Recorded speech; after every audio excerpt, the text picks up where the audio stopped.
Hey, Tycko, shall we flip some more tables?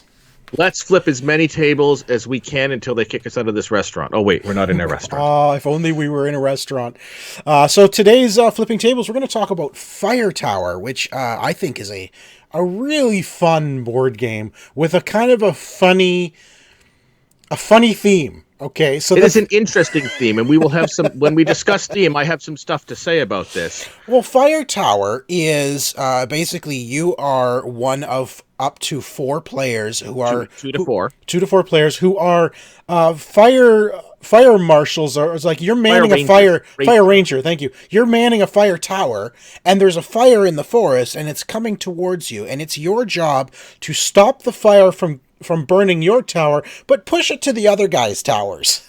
Right. Yeah, so it is a weird game as a fire ranger, not to stop the fire, but to destroy your rival. Your rivals down, their tower down. It is a very interesting take on the fire rescue. It really is. It really is. And I mean, it plays super easy. Setup for this game is so easy. You have a board, you have a bag full of fire gems, and you've got little wooden tokens, which are basically sandbags. Barricades. Yeah, barricades to stop the fire, which you can protect your tower with. And then there's a stack of cards. And I believe you start with, was it 5 cards? You start with, and that's the setup. 4. It's so easy. All you do is in the very center of the board to start with, you place 4 fire tokens, which are these really great fire tokens. Like this is actually what drew our attention at PAX. Was we're walking past this booth and we saw these absolutely gorgeous tokens. Like, I don't know what this game is, but what are those? Because they had a nice big pile of these tokens at PAX East. We should mention first off that we did receive this copy we received one copy. We both own it, but we did receive this copy for review purposes. So this was given to us. But yeah, these fire tokens are just gorgeous, and they're so much fun to play with because they're random shapes. Like they're all the same shape, but when you place them down, they look like they're all different because they're not symmetrical shapes. It mimics like a flickering flame very nicely on the board. It really, really does. So the gameplay goes around the board, and you play cards to either change the wind direction. Every turn you have to place one fire token in the direction the wind is moving. Okay. Right. Always has to touch another fire token because, of course, fire has to spread. Fire doesn't jump, at least not in this game.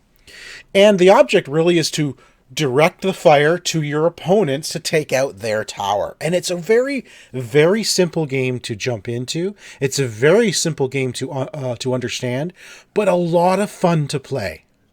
Yeah, and there's 3 different types of cards. You have your fire cards, the orange colored cards, which when you play those, it allows you to expand the fire in some way. It might be a straight line, it might be a diagonal line, in whatever direction you wish. Or my personal favorite, the explosion. The explosion, which just does damage everywhere. It turns a single fire token into a barricade, and then all 8 squares around the barricade become fire.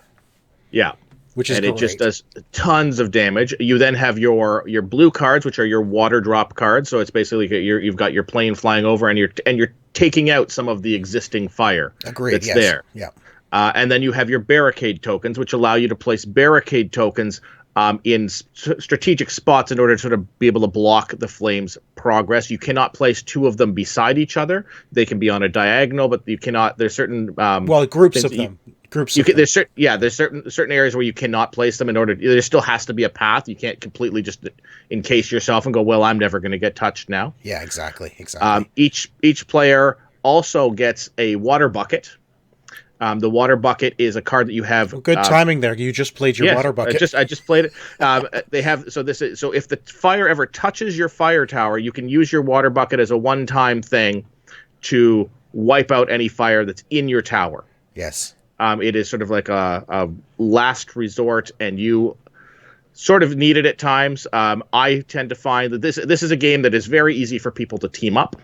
Oh yeah, absolutely it is. We played a 3-player game. with me, you, and my son, and I found myself getting targeted a lot.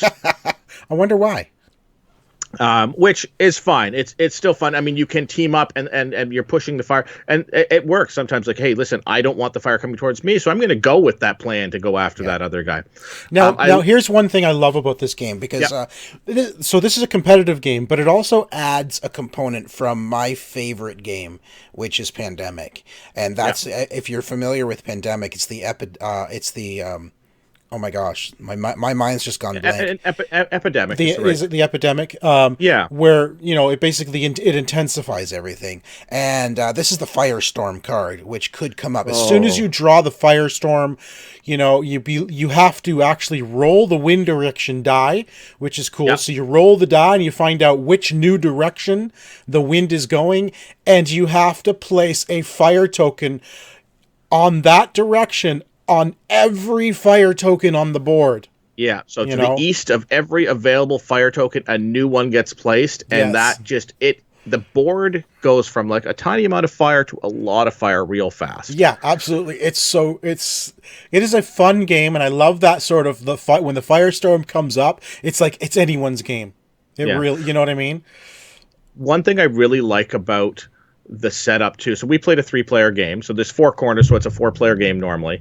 And there's a card that basically goes over the 4th corner that makes it just more trees. Yes. And then we have our towers in the corner. And then when you die, when your fire tower gets overtaken by fire, you flip your card over and it shows the graphic full of flames. Of your tower in flames. Yes. And this did happen to me quite quickly in this game, and I still loved it. It was still so much fun. I think I can get to that point. If I just forward the video just a little bit here, we'll see that you're I'm still you're alive. Still alive there. Well, you did die pretty quickly, so let's see. Yeah, there's the firestorm. I think the firestorm is what took me out, because it looks like I'm about to burst into flames. Oh, there. yeah, now because the wind direction changed to west, and we have to place a fire token to the west, which is right. So if the token is placed on the center of your tower, basically on the center of the roof of your tower, it is done, and that would be the end of me right there, I believe. Yes, that is the end of Tycko. So, theme-wise, Tycko, what are your thoughts on the theme of this game? So here's the thing with it. So you are supposed to be playing a fire ranger, and to me, it just seems very odd as a fire ranger that you would be directing fire towards your coworkers, basically working the same forest as you, but like, hey, let's burn this. I think that this game at one point had a wizard's theme, like a Dungeons and Dragons Wizards themes, because you're dealing with your fire element, your water with your bucket, your sand or your earth with the barricades, and the wind. So I think you're dealing with all 4 elements in this game. I think that this was like a wizard game, and they're like, well, there's so many wizard games, it's going to get lost in the shuffle. Let's make it something else. I don't know. I mean, maybe, who knows? I mean, games do change themes a lot as they're being developed. Who knows what this started out as? But what it ended up being, well, yes, I agree that, what fire ranger is going to send the fire over to another ranger and burn their tower? But they're trying to save their own tower, so that's important. Yeah, and that being said, with the little tweak as to what the fire ranger's motivation is, I love the look of the game. I love the feel of it. It really does. It reminds me of the video game Firewatch. Really, it does. And it just has a great aesthetic to it. The pieces, like the fire looks great. The barricades are nice wooden tokens. Yeah, the cards are good. The components are fantastic. Yeah, the cards have a really nice satin text on texture on them. A very high quality. Everything about this game is really high quality. The board is nice and thick. It's got the wooden tokens. My apologies, my phone is ringing. It's got the wooden tokens on it, and it's got the gems for the fire, and it's got the gem bag as well, which is a really nice touch. Yeah. The quality of all the components in this game is fantastic. And like I said, there's not a lot of components either. You got a bag of gems. There's a couple 100 gems in it, I think. Let's see what the box says. 135 plastic gems in the game. So it's Probably enough to cover the whole board if you need to. I mean, component-wise, it's quality. It's absolutely fantastic. I love the theme. I think it's fun. It's a funny theme because, like you said, it's a bit, okay, you're a fire ranger, but you're trying to burn down someone else's thing. Gameplay, we've mentioned, it's really fun to play. You know, it's not a long game. It's quick. It plays in about, I think the three of us, it played in 35 minutes. We were done. Yeah, so like I think it's in a 4-player game, you're probably done in under 45 minutes, including all the setup and everything like that. Well, setup is just pull everything out of the bag and get going. And get those out of the box. Like there's no setup really required. Pull everything out, put 4 things on the board, deal out your cards, and go. Yeah, you know, it's really that simple. It is. This is probably one of my favorite games that I've played in a little bit because I really enjoyed the simplicity of the concept and the fun of just like I didn't even get mad when everybody was pushing the fire towards me. Like it's a fun experience. You're not like, oh man, these guys are screwing me over. It was still fun. It was. I mean, you were out of the game in 15 minutes, and we still played for another 20. So yeah. I mean, you played for half the game, and then I believe I won the game at the end. I beat your son. It was actually really close though. Like we were both really close by the end. So it is a close call game. It's anyone's game, especially with those firestorm things.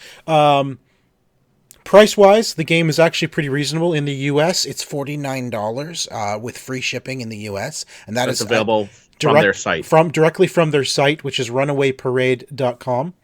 And then in Canada, it's $65 Canadian from Board Game Bliss. So that's not a bad price especially for the quality. For the quality of items you're getting. Yeah.